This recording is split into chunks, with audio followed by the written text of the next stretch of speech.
RCF.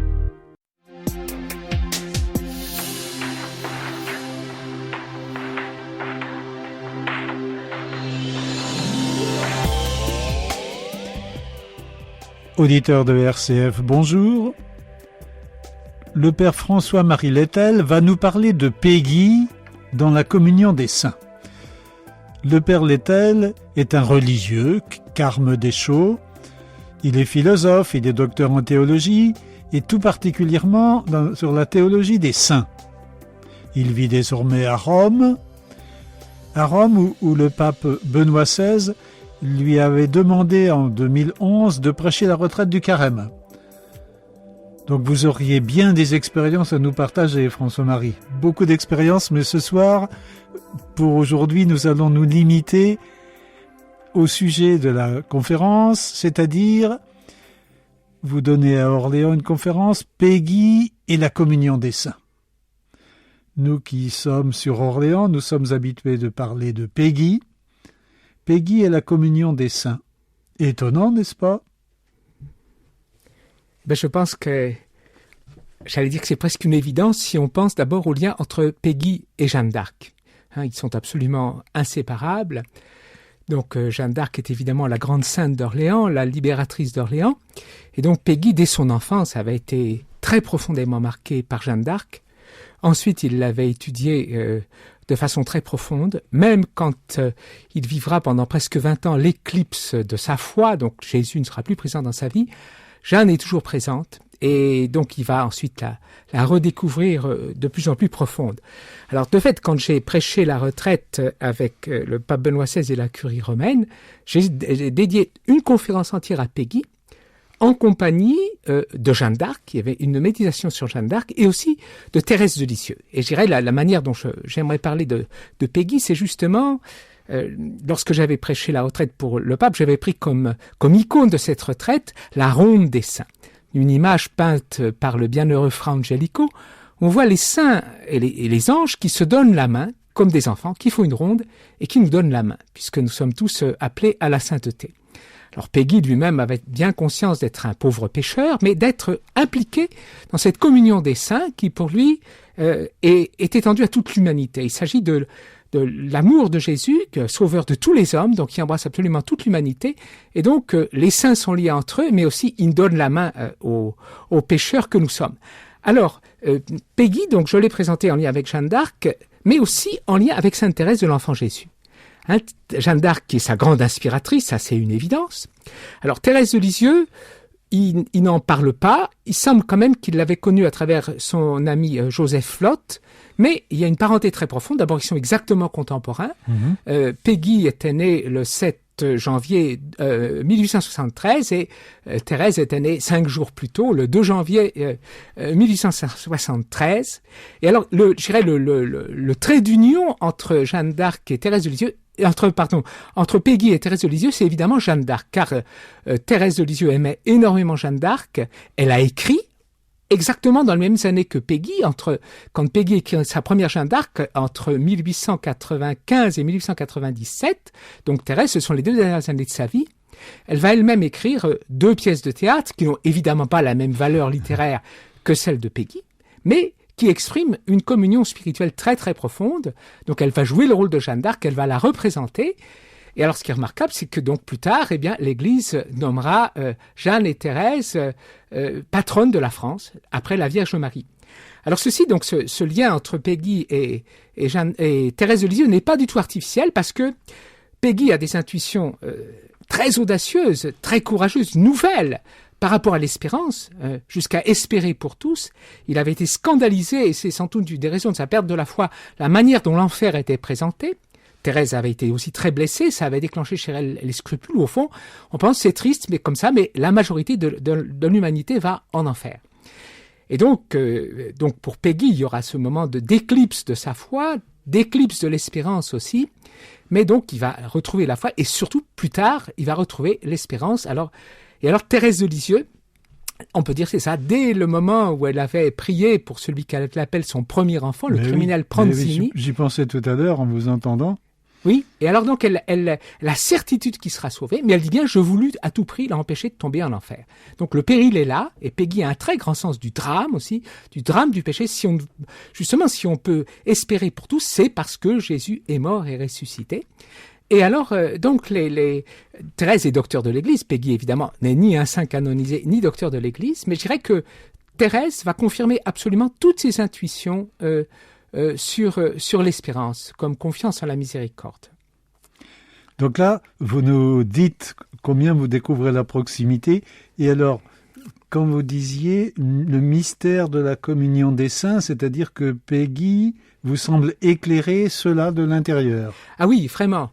Donc Peggy, alors, je disais, Peggy, dans sa première grande œuvre chrétienne, donc Véronique, dialogue de l'âme charnelle, écrite en 1909, qui n'a pas voulu publier de son vivant. C'est sans doute quelque chose de trop personnel, mais il y a une brûlante expérience de la rencontre avec Jésus crucifié, avec le Rédempteur, avec une merveilleuse méditation sur l'agonie de Jésus. Et alors justement, un texte, je crois qu'il faut lire, parce que c'est un texte étonnant justement sur la manière dont il conçoit la communion. La communion. Et je lis ce très beau texte. Des fils innombrables lient tout être à Jésus, à l'être de Jésus, à l'être Jésus. Des fils innombrables, des fils invisibles, des fils éternels, des fils infinis, des fils mystérieux, infiniment mystérieux, éternellement mystérieux, intérieurement, entre soi, réciproquement, naturellement déjà, si étrangement déjà, toute âme à tout corps, et réciproquement, mutuellement d'un lien si secret, étrange, incroyable, si mystérieux, d'une liaison si tragique, mais en outre, ensemble, d'un seul tenant à l'infini, combien dès lors, plus infiniment mystérieux, combien plus infiniment tragique, toute âme et tout corps au corps de Jésus, tout corps et toute âme à l'âme de Jésus, par la communion, par cette communion. Quel réseau inextricable, mes enfants!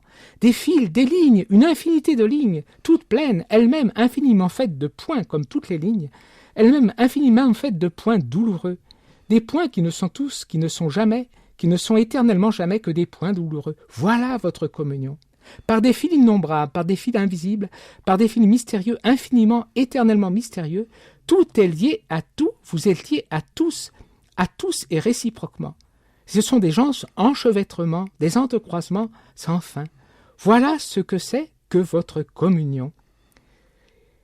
Tout est lié à tout et tous entre soi et ensemble. En même temps, tout cela est lié au corps de Jésus. Il y a un retentissement plein de tout sur tout et dans la personne de Jésus. Voilà, fin de citation. Alors, évidemment, c'est le style de Peggy auquel il faut s'habituer, mais quand on pense à la grande affirmation du Concile Vatican II, Gaudium et Spes, reprise et orchestrée par Jean-Paul II, Saint Jean-Paul II dans sa première encyclique, le Christ, par son incarnation, s'est uni à tout homme.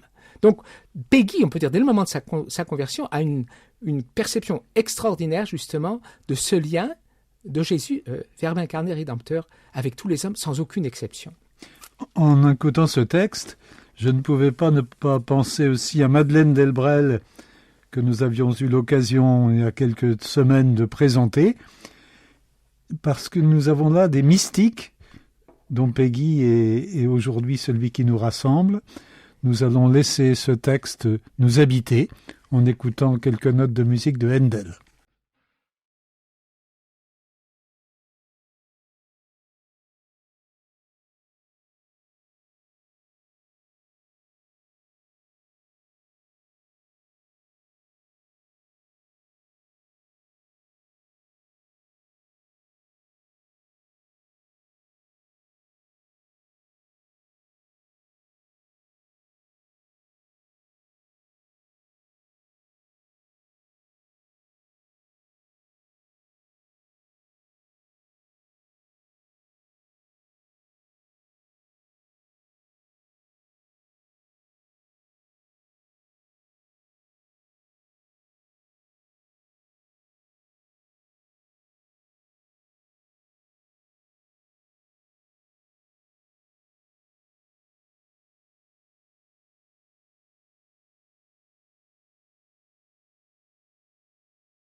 RCF Croire aujourd'hui.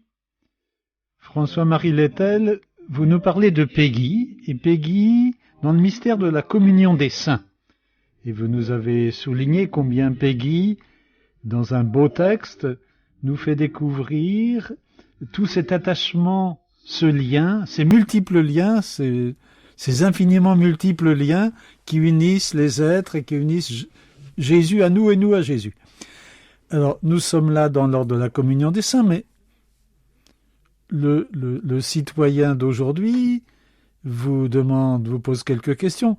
Peggy le mystique, mais c'est un vrai catholique, Peggy? Il a des itinéraires compliqués. Entre ceux qui sont attentifs aux dimensions chrétiennes, mystiques, ceux qui soulignent davantage ses combats socialistes. Autrement dit, parlez-nous un peu du monsieur Charles Peggy chrétien. Eh bien, oui, de fait, c'est un grand paradoxe. Et Peggy, apparemment, est un catholique marginal, on pourrait dire en situation irrégulière. Donc, quand il s'est marié, en 1897, il n'avait pas la foi, il se disait athée. Donc, sa femme aussi était non-croyante. Donc, il ne s'est pas marié religieusement. Il n'a pas fait baptiser ses enfants, je dirais, cohérent. Donc, ne voulant pas entrer dans une apparence. Et le problème, c'est que quand il va retrouver la foi vers 1908-1909, eh bien, son épouse ne le suit pas. Et donc, il va se trouver dans une situation, on peut dire, paradoxale, difficile. Et même ses amis catholiques, notamment le jeune Maritain qui est converti, Psychari aussi, seront très durs avec lui et je pense aussi injustes d'une certaine manière. Donc, Peggy a un très grand sens de la liberté. Il sent qu'il ne peut pas imposer à son épouse le mariage religieux et le baptême des enfants, mais donc, étant dans cette situation, il ne peut pas participer à l'Eucharistie, il ne peut pas communier. Alors peut-être, c'est possible, son fils, dans l'introduction des œuvres complètes, pense qu'il a communié 3 semaines avant sa mort, le jour de l'Assomption, donc était déjà dans la guerre, mais ça n'est pas certain. J'allais dire, au fond, ça n'est pas essentiel. Alors c'est très paradoxal parce que par ailleurs, la manière dont il parle de l'Eucharistie, il parle des sacrements d'une façon merveilleuse. Donc, et alors cette situation de Peggy donc est quelque chose, je pense aussi par certains côtés de très beau pour aujourd'hui. Et précisément, quand j'ai prêché la retraite pour le pape Benoît XVI et la curie romaine, j'ai insisté sur ce point. Donc un chrétien en situation visiblement irrégulière peut en réalité vivre au cœur du mystère. Et j'irais vivre vraiment très profondément la charité, la foi et l'espérance. Et je pensais bien sûr à la situation de tant de nos frères et sœurs, spécialement bien sûr aux divorcés remariés. Alors, ce qui est très impressionnant aussi, donc Peggy, apparemment marginal, en réalité, donc on dirait aujourd'hui un chrétien très engagé, très cohérent. Justement, quand on parle de ses combats, même on peut dire son socialisme, d'une certaine manière, avait un caractère mystique. Donc il avait quitté la foi parce qu'il pensait que justement cette foi chrétienne qui ne donnait le salut qu'à une petite minorité, ça ne satisfaisait pas du tout. Et donc il voyait dans le socialisme la possibilité de porter remède au mal universel, comme il le disait. Et donc, on peut dire qu'il n'avait jamais perdu la charité, alors même qu'il avait perdu la foi et d'une certaine manière aussi, enfin, plus exactement, la foi et l'espérance s'étaient éclipsées.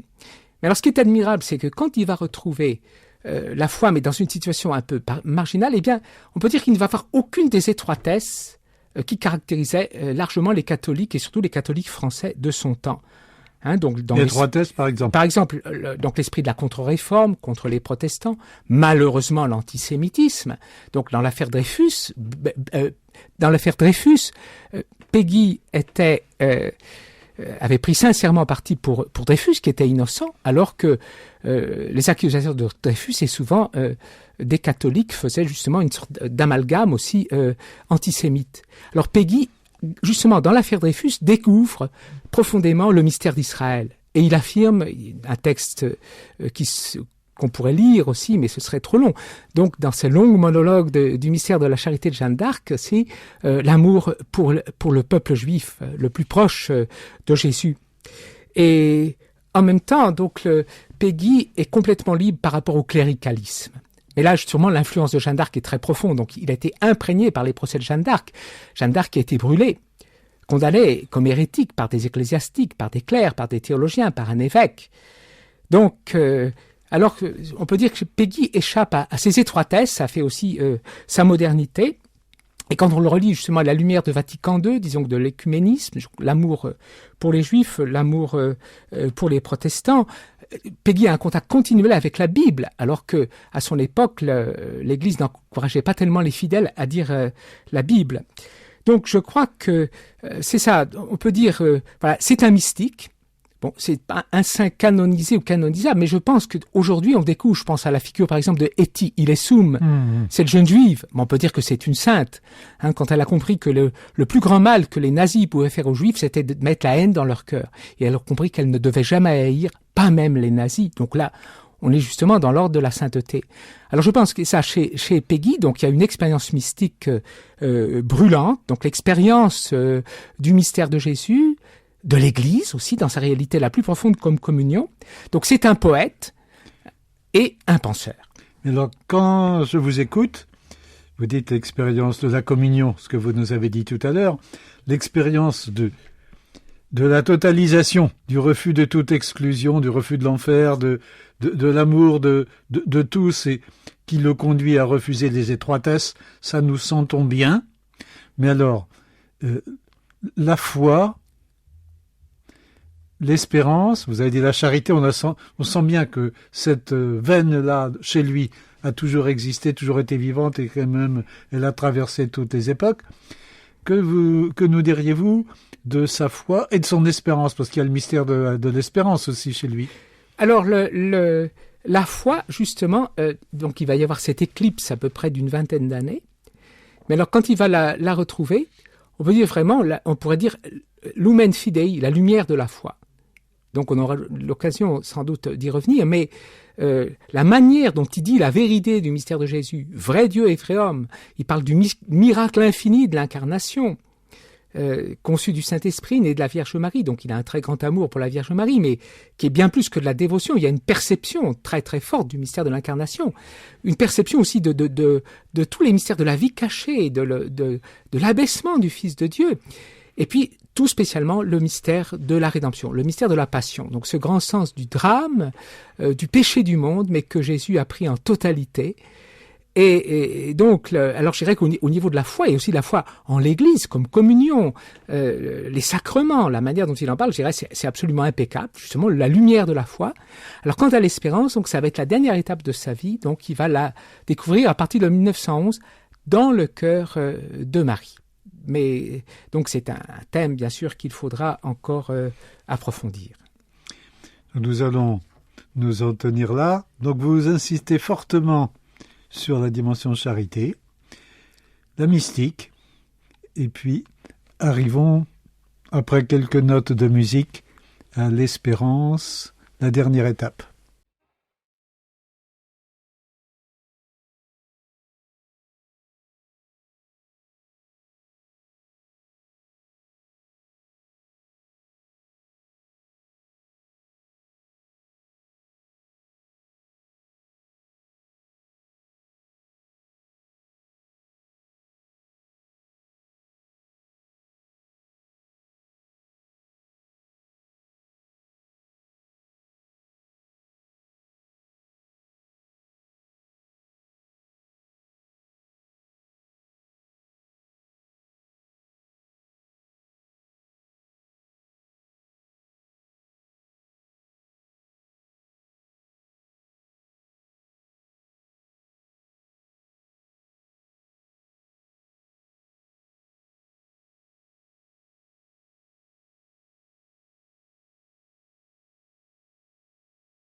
Auditeurs de Croire aujourd'hui, RCF Orléans, nous entendons le Père François-Marie Lettel qui nous parle de Péguy.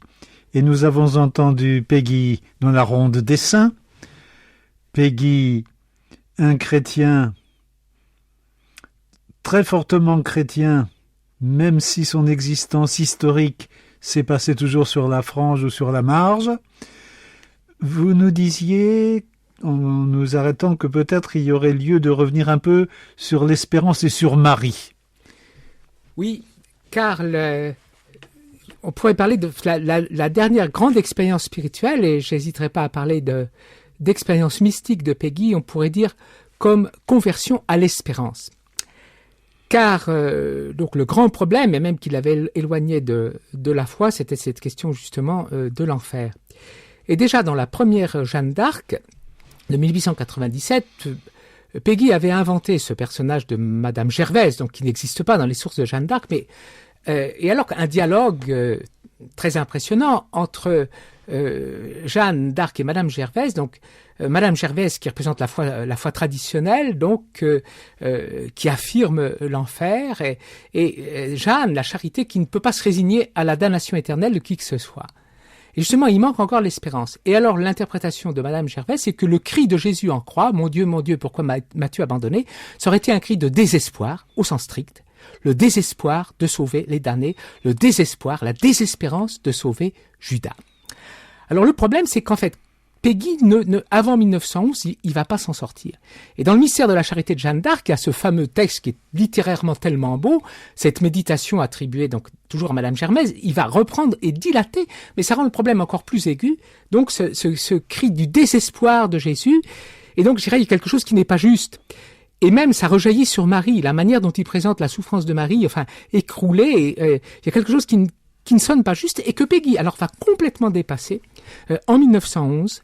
Donc, alors là, c'est là qu'il faut lire cette œuvre, peut-être une des plus belles, des plus réussies du point de vue poétique, mais aussi du point de vue du contenu, qui est le porche du mystère de la deuxième vertu.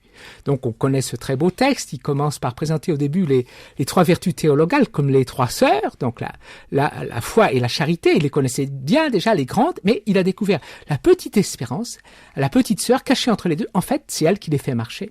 Sans la foi, sans l'espérance, la foi et la charité se bloquent. Et alors concrètement, dans cette œuvre, le moment essentiel, c'est cette longue prière du père de famille à Marie. Le père de famille dont les trois enfants sont malades et qui est au bord du désespoir et qui, dans une prière forte, violente, un peu comme certains psaumes de supplication, va se tourner vers la Vierge Marie en jetant ses enfants dans ses bras. Une prière extrêmement forte. Et alors, c'est un texte évidemment autobiographique parce que les enfants portent les prénoms des enfants de Péguy.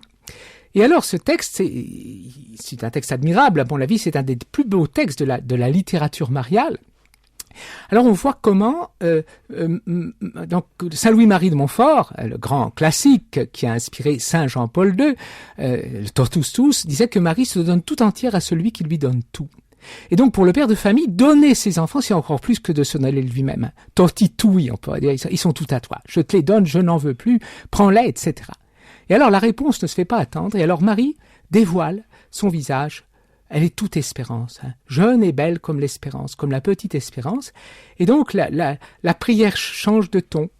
Lui, il s'en va, les bras ballants, déchargés, heureux. Et alors elle rayonne. Et alors Marie, qui est le visage de l'espérance. Mais alors ce qui est très important, c'est que Marie conduit toujours à Jésus.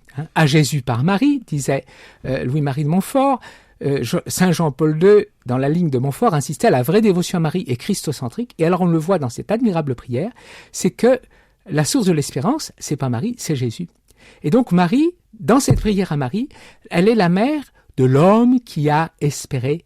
Et il avait bien raison d'espérer parce qu'il a réussi à ramener sa brebis. Et donc déjà, Péguy parle de Jésus, donc ça va balayer complètement, il ne sera plus jamais question de l'appel désespéré ou du désespoir de Jésus, mais justement à partir de ces trois paraboles de Luc chapitre 15, qu'on appelle paraboles de la miséricorde, Péguy préfère les appeler les paraboles de l'espérance. Le père de l'enfant prodigue qui a espéré le retour de son fils, et son espérance n'a pas été déçue, le fils est revenu. Le bon pasteur qui n'a pas désespéré de retrouver sa brebis, et il l'a retrouvé, il l'a ramené. Donc ça va donner aux dernières œuvres de Péguy un climat tout à fait nouveau. Alors on le voit dans ses prières à la tapisserie de Notre-Dame, la prière à Chartres, quand il va prier pour un jeune qui s'était suicidé, toute confiance, il le confie à Marie, vous saurez bien l'accueillir. Il prie pour lui-même aussi la certitude en demandant d'être la dernière place dans votre purgatoire pour contempler de loin votre jeune splendeur, donc la certitude d'être sauvé. Et alors surtout dans sa dernière grande œuvre, Ève, qui est une immense invocation de Jésus à Ève, toute l'histoire du salut, c'est comme la divine comédie de Dante. Dante est peut-être plus parfait du point de vue formel, mais je pense que le contenu de Péguy est meilleur et plus actuel. Justement, le problème de l'enfer ne pèse plus. Et alors, c'est toute l'histoire du salut, tout le drame qui va être repris dans le cœur à cœur entre la mère et son enfant. Donc Jésus qui parle à Ève en disant les paroles du « Je vous salue Marie » et « Moi je vous salue » et « Moi je vous aime tant ». Et surtout, quand Jésus a dit à Marie « Femme, voici ton fils », alors ça remonte jusqu'à Ève, « Mère, voici vos fils ». Donc il y a justement ce climat de l'espérance, climat christocentrique et marial qui va illuminer. Et je pense que là, vraiment, Péguy apporte quelque chose. Et alors, c'était exactement la même doctrine que celle de Sainte Thérèse de l'Enfant Jésus, docteur de l'Église et patronne des missions. Merci beaucoup. Comme souvent, nous sommes obligés de vous interrompre parce qu'il y aurait encore beaucoup d'autres choses, mais vous nous laissez sur cette note admirable de l'espérance et de la paix découverte au travers de l'espérance. En terminant, je voudrais vous dire merci parce que décidément Péguy est vraiment quelqu'un d'inclassable et que nous pouvons aborder par bien des portes d'entrée, et celle que vous nous avez fournie est sûrement une des portes d'entrée bien fertiles qui nous conduit à regarder d'autres existences humaines, peut-être aussi même que celle de Péguy, si nous regardions plus souvent des personnalités, y compris de nos voisins, avec ce regard de la foi, peut-être que nous les découvririons différemment. Merci François-Marie, merci à Jean-François qui nous a accueillis aujourd'hui. Bonsoir à vous, chers auditeurs.